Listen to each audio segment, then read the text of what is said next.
It's a year of decision in Livingston, California. This is going to be an election year full of major decisions about things like water quality, water rates, the fate of a proposed new recreation center, and who will be our county supervisor, mayor, council members, city clerk, and city treasurer. Before we get to the main video, I just want to say thank you to my subscribers and to anyone who has ever viewed, shared, or liked my videos. Your support helps this channel to grow and get the word out. So thank you. I really appreciate it. Don't forget the little gearbox down at the bottom where you can go to the subtitles and check out the auto translate. You'll have a wide variety of languages that you can choose to have the subtitles translated into. So check it out. January 21st, 2020, City Council Meeting Agenda Overview. The City Council regular meeting will start at 7 p.m. and there is no closed session.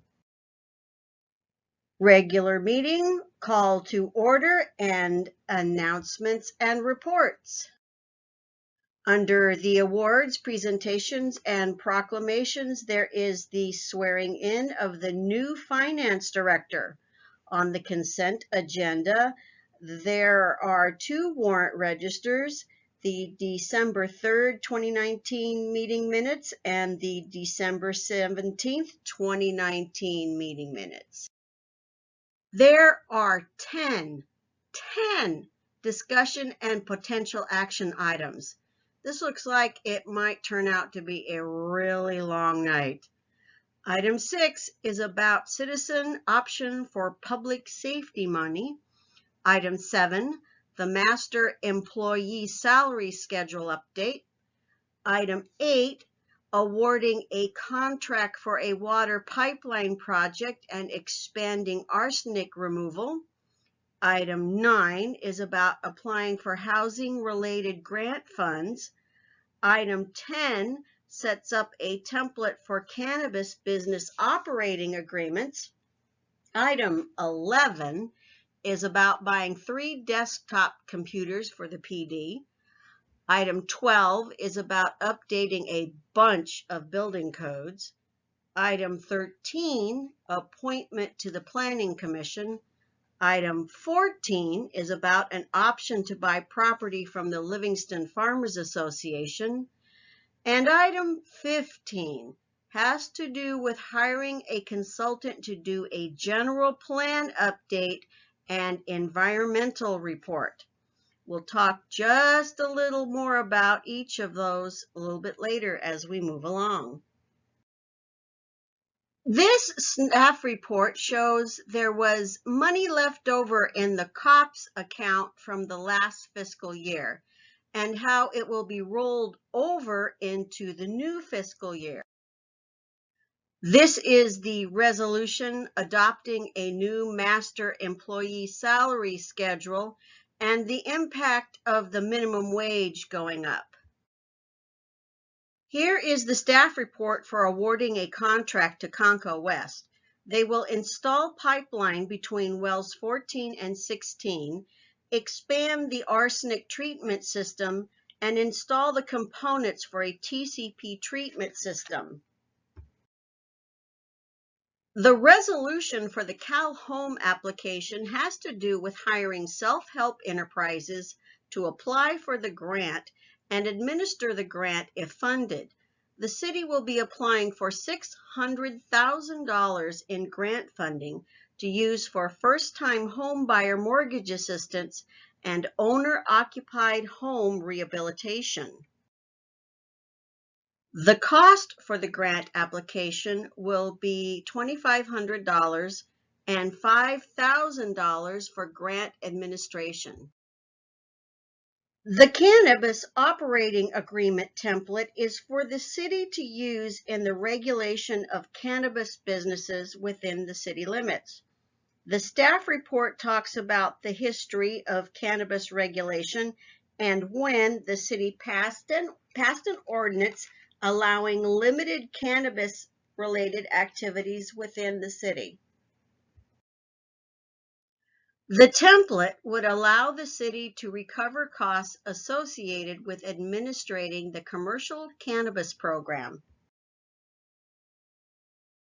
The 3 desktop computers are for the police department and will be bought through the 2017 State Homeland Security Grant Program.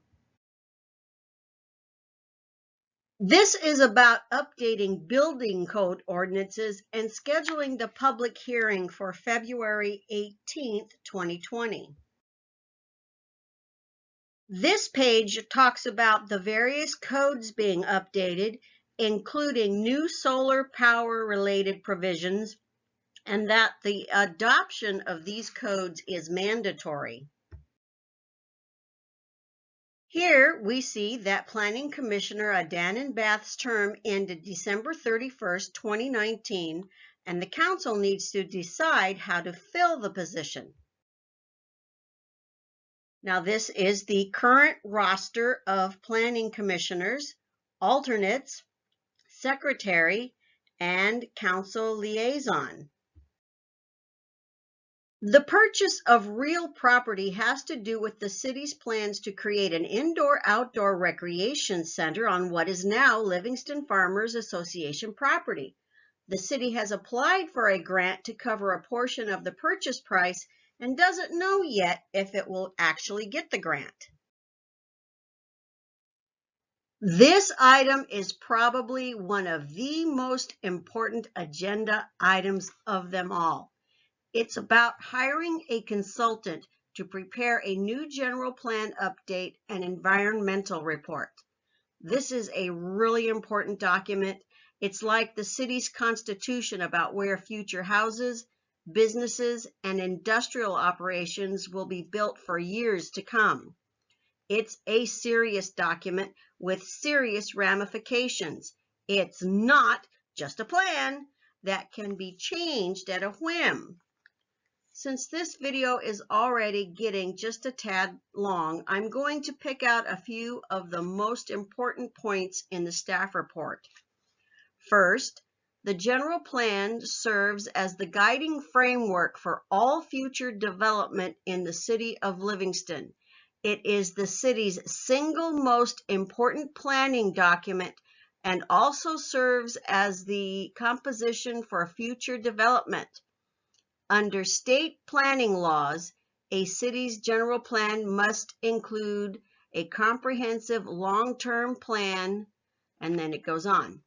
Next, the last general plan update was adopted in 1999, and since that time, the city has experienced significant economic and technological changes, with more on the horizon. The previous general plan update consulting contract resulted in the completion of the 1999 general plan.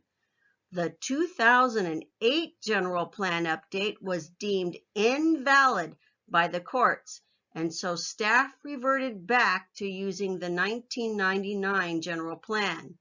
A new general plan update is necessary to refine the concepts that have become outdated and respond to new legislative requirements to ensure the plan is legally sound. Goal setting and vision. Sphere of influence modification. That means, in essence, how much land does the city expect to annex into the city over the next 10 years or so? And how big does the city expect the population to get? 25,000? 50,000? 100,000? Let's go on. The goal is to complete the update in 2 calendar years, and we understand that this goal is pretty ambitious. This slide points out that it is important to note that general plan updates are long-range planning documents. After final adoption, the city is not anticipated to prepare a general plan update for after another decade, and also that the total cost is expected to be about $642,117.